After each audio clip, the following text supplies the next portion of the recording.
Hi, guys. Welcome to this episode of Family Heritage Stories. Today, I've got a special guest, an artistic guest, and we're going to find out more about her. And so, with me today, Christine Meisner. So, Christine, Thank thanks you. for coming on today. And I love to interview artists. Now, granted, I'm a little jealous, okay, because, I can do this, but nothing like my. Okay, check this out. Okay, this is a calendar that this woman did. And I honestly thought this was a photograph. And it's like, wow. Okay, so I got to ask, how long you been painting? Well, a long time. I majored in art at BYU, Okay, graduated with a major in art at BYU, okay. and I've painted for a long time. I know that some people do abstract art, but that was not my interest because I look at nature around me. And for instance, the mountain that's south of Provo Canyon, when you start up the canyon, is filled with layers. And then Bridal Veil, all the way up. Mm-hmm. And I wondered, all the people who live in the valley couldn't make that. No. But there it is. And when you think of the Rocky Mountains, and you think what kind of power made those, I can see divinity in the world we live in. And I remember a few years ago, you remember the lunar eclipse? Oh, yeah. That occurred, they called it the blood moon. And we drove up to Strawberry. We went up Provo Canyon and then up Daniels. Strawberry to see the blood moon. And I looked at it. The moon was red. Not only that, but I couldn't count all the stars in the sky. And I think of this living earth that we have, and all the animals, the little ones, the big ones, and how they vary and how they differ. And there's divinity in those. That kind of power, I can't even imagine. How old were you when you painted this? I was 5. 5? Little. Wow. Not even, but it was his little tail, and I was into toys then. Wow. Very neat. Okay, Just, so you've been doing this a while, and yes, I might say you're pretty dang good at it. Thank you so much. So where were you living when you were painting that? Well, my father was still in Salt Lake, Okay. graduating from college up there. Okay, so what did you study? Chemical engineering. Okay, chemical engineering. There's a couple things you can do with chemical engineering. What did he end up doing with that degree? Well, he went down and he worked at Humble Oil, which later became Exxon Mobil down there in Baytown. And Baytown, that's just a border right on the sea coast. Mm-hmm. And I remember living in Baytown they had. It was green. It was near the Gulf, Mexico, and the company then was called Humble Oil. Exxon was just starting. Mm-hmm. And he got involved with a product called NDGA, Nor-dihydrogoriatic acid. Wow, say that 3 times fast, huh? Oh boy. And he ended up working on that for a number of years. And, but he was, I remember he was very good at math. Mm-hmm. So there's this little girl in, Texas on the border of Mexico, and your dad's working with the oil company. But I understand your dad also had some interest in, wildlife's the right way to put it, but basically, livestock, I guess is the proper Ranching. way. Ranching. Okay. So tell me what was it like to be on a ranch? Well, in fact, I went down to the ranch with him. Because I was the firstborn. Oh, there you go. I went down to the ranches with him, and that helped with the inspiration for Western. I kind of gathered that. So about how old would you have been when you moved down to the ranch? Well, we didn't we traveled down there. We lived Oh. in El Paso Oh, okay. and traveled to Mexico to the ranches. Wow. But I went with him, and the horse that I brought back was a ranch horse. His name was Bonito. Brought him Bonito. back, yeah. There you go. He was the most, he's the one that turned around on Dry Canyon. And he's beautiful, apparently. Oh, he was. Yeah, He okay. really was. What did he look like? He was black. Mhm. And the one thing that he could do that a lot of horses, you know, they trot, they walk and they trot. He did what they call single foot.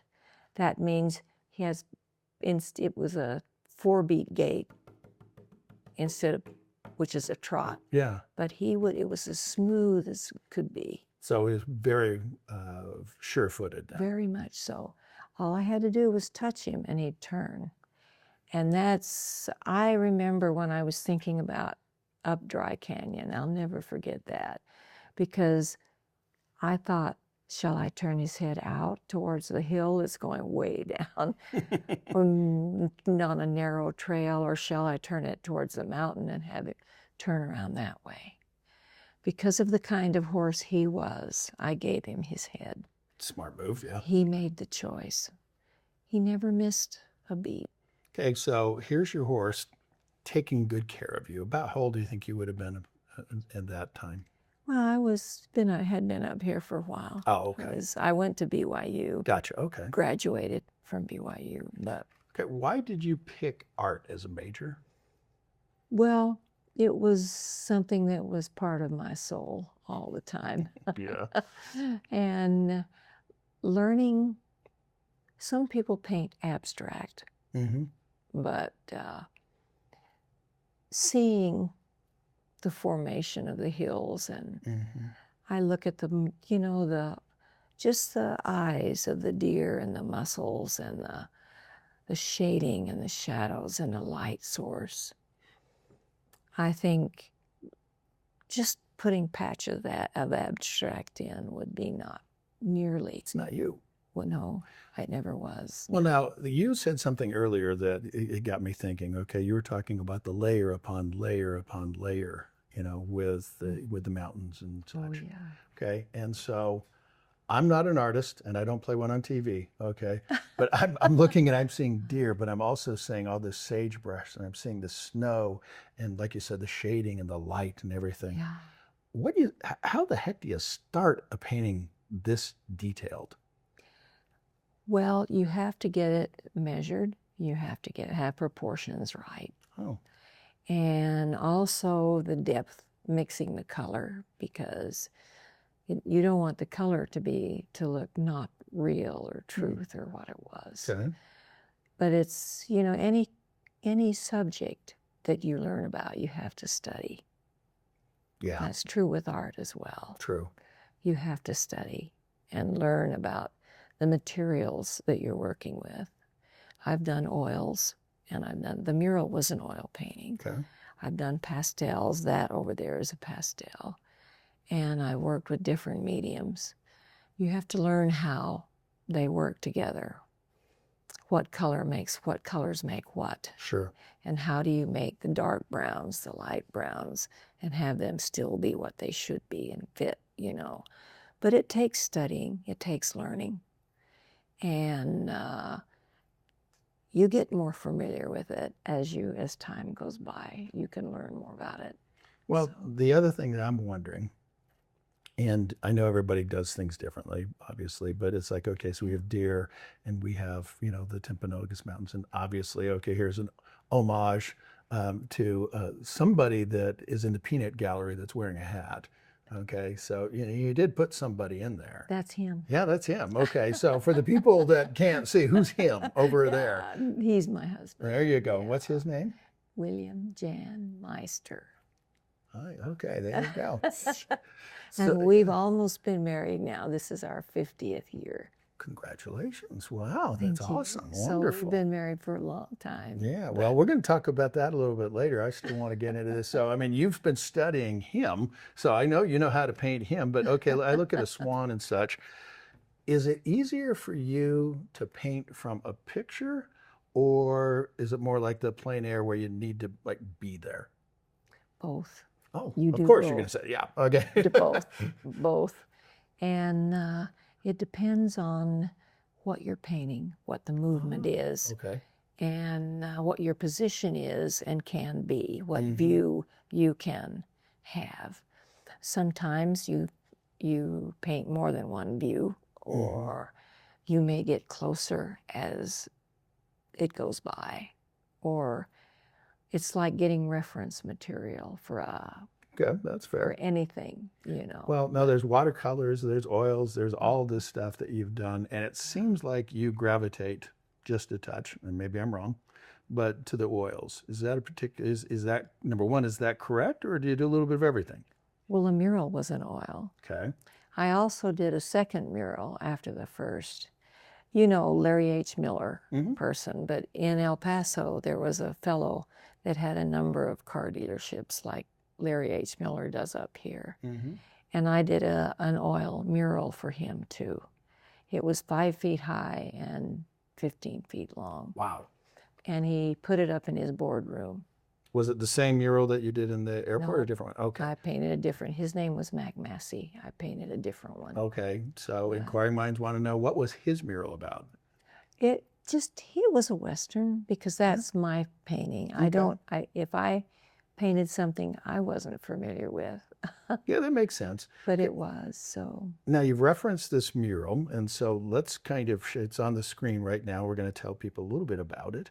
And so, number one, this mural has been seen by, I would venture to guess, literally millions of people.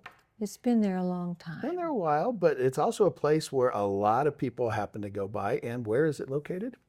It's in the El Paso International Airport, and there are a number of entrances when a plane comes in, a mural, or leaves. And then they all go down in that same place into the main Concourse or whatever concourse it's called. of the mural. That's, what is it called anyway? Something like that. It's the go this way to get to the airplane. That's right. But so it is a definitely, it's kind of an interesting Western theme Yeah, meets aviation through history. yeah.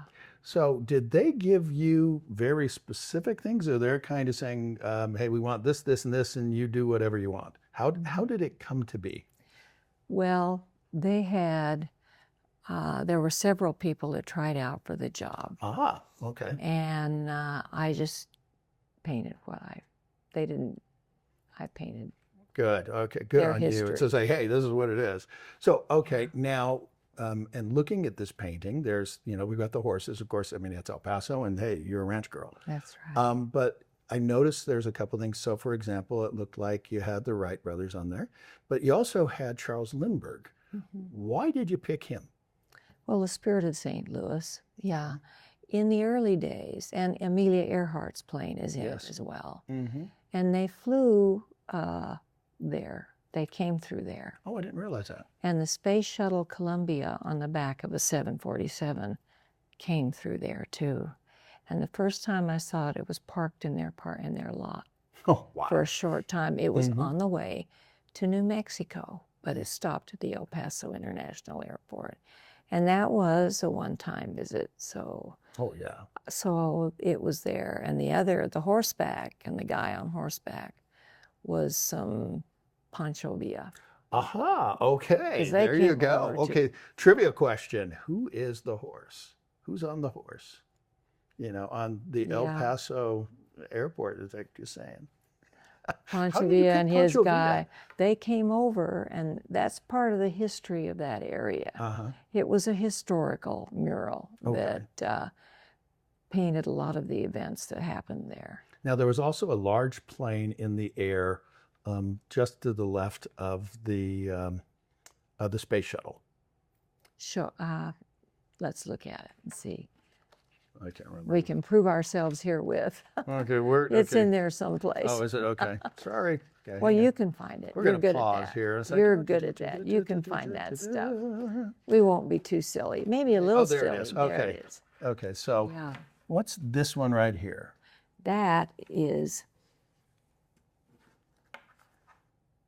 It's a 747. Oh, of course.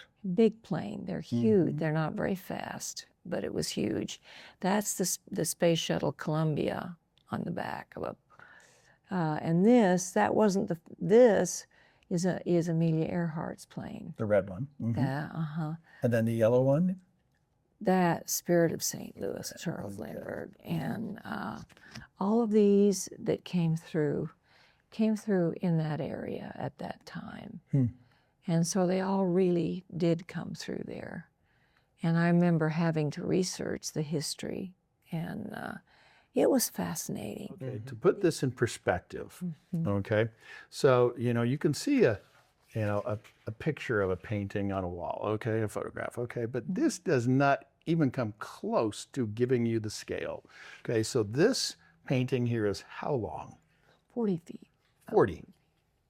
40 feet long. How tall are we talking? About 7, a little over, maybe 7.5 feet. Okay. Inquiring minds want to know, are you 7 feet tall? No. No, you are not. How in the world do you paint this thing? I mean, number one, Well, where did it get painted? That's the other thing. Where it got painted was way down these stairs. In the airport itself? Yes. Oh, okay. It was. Because I was wondering how the heck you'd transport something like But this. I didn't, it is on the back. It has equipment that it can be lifted and hung. Okay. And I painted, this goes down into the main lobby. Okay. I went out and I have photographs of me sitting there in the main lobby in the front, and it was much lower. And Yeah, I could okay. sit on a I'm bench giving or you a hard stand time, on it yes. and paint it. It wasn't on that wall when I painted it. It was How long did it there. take you to paint this one? Do you remember how long? 2 years. 2 años. Okay. 2 years. Dos años. Okay. I know Yeah, what that means. it took a while. Okay, okay, I got to ask then, and this is just a really off-the-wall abstract question. Do you remember where you started on this painting, the first place where you put ink to the panel here, and what was the last thing said where you go, boom, the last dot, it's done? Well,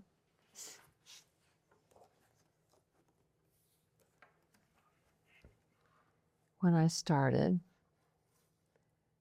I'm not sure I can remember it. Maybe it was down here, Okay. because Pancho Villa they had issues, little conflicts.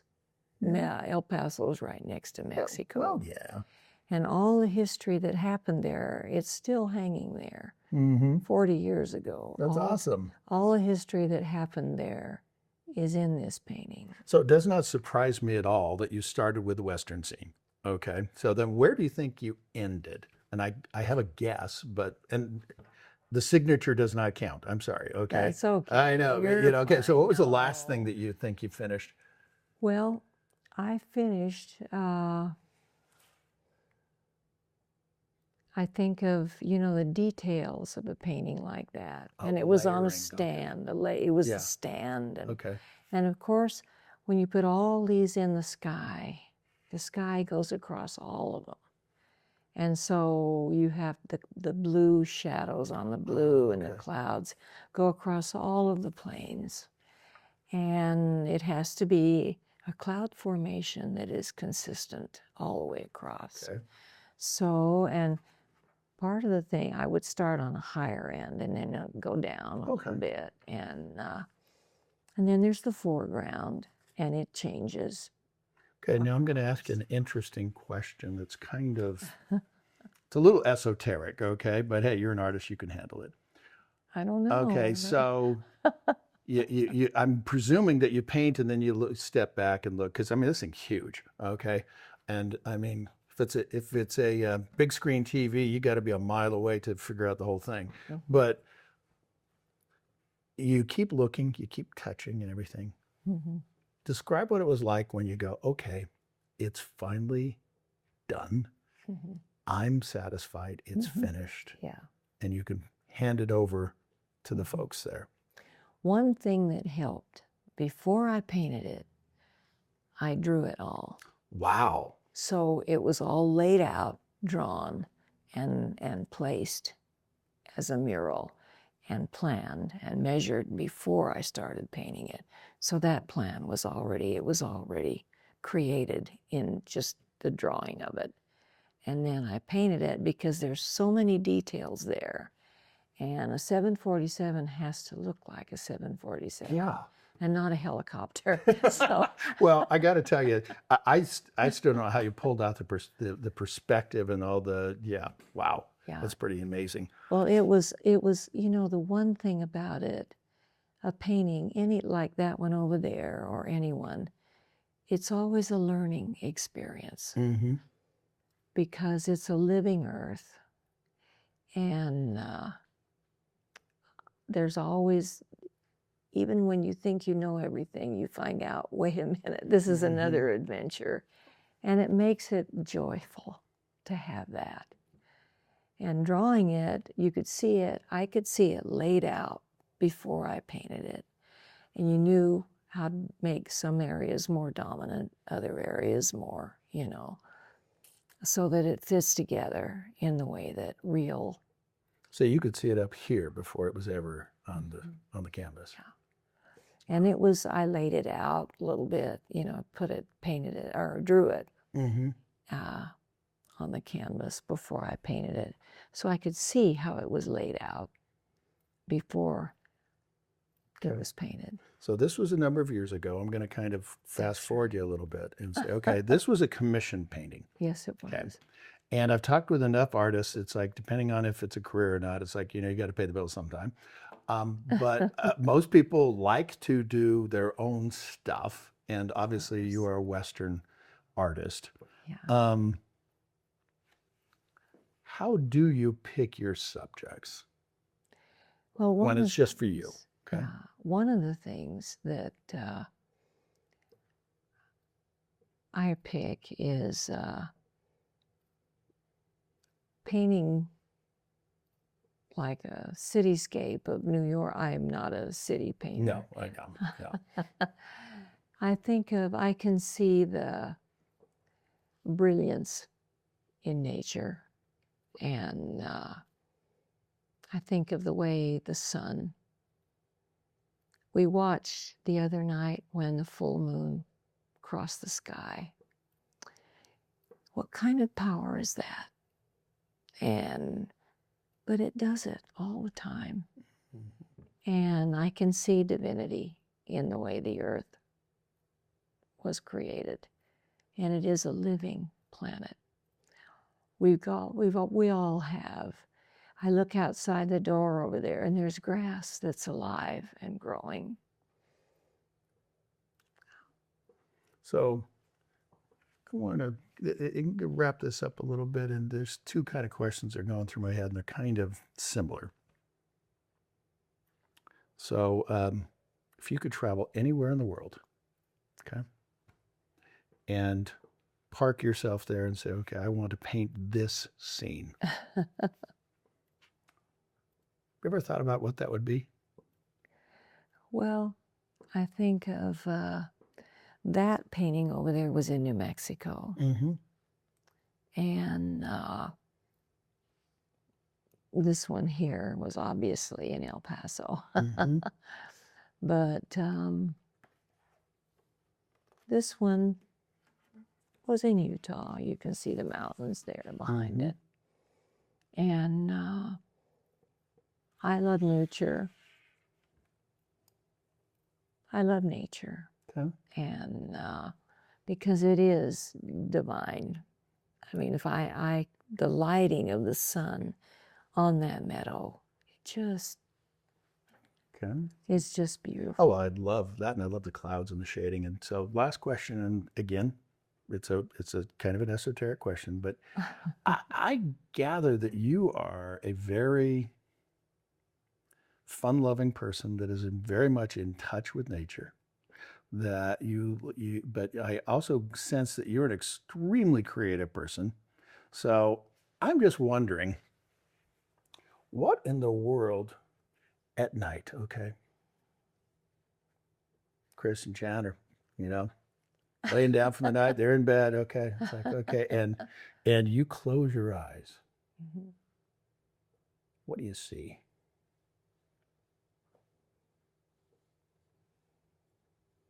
Well, life has all kinds of drama, adventures. And you think of, I remember sometimes I go outside. We have a pasture behind the house, and there's some, areas and we live not far from Timpanogos, in the front of it, a little bit west of it. But you can see the shadows in the hills and the mountains, and how the time of day changes the color. And when the sun sets in the west, how beautiful it is. And no one gets one yesterday back. And that's a power that I look at the shadows, the yellow in the trees, they were there, the blue in the sky, and the fact that, we have a garden area and some trees. It is a living earth. And I think, and this spring, there's been a weed championship too. We've had more weeds than usual, but they are living. And the choices that we make can be good or not so good. And when you decide what stays and what goes, what is real wisdom, the one adventure about it too is it's always a learning experience. And that won't ever end. You always learn something every time. And that, I hope, will never end. That is an adventure. So that is a joy. Well said. Knock on wood, no, and don't be too silly out Okay. there. Well, yeah, I don't know about that, but Well, I know. It's just with another episode of Family Heritage Stories and Chris Meister, I'm Doug Jessup. We'll be right back.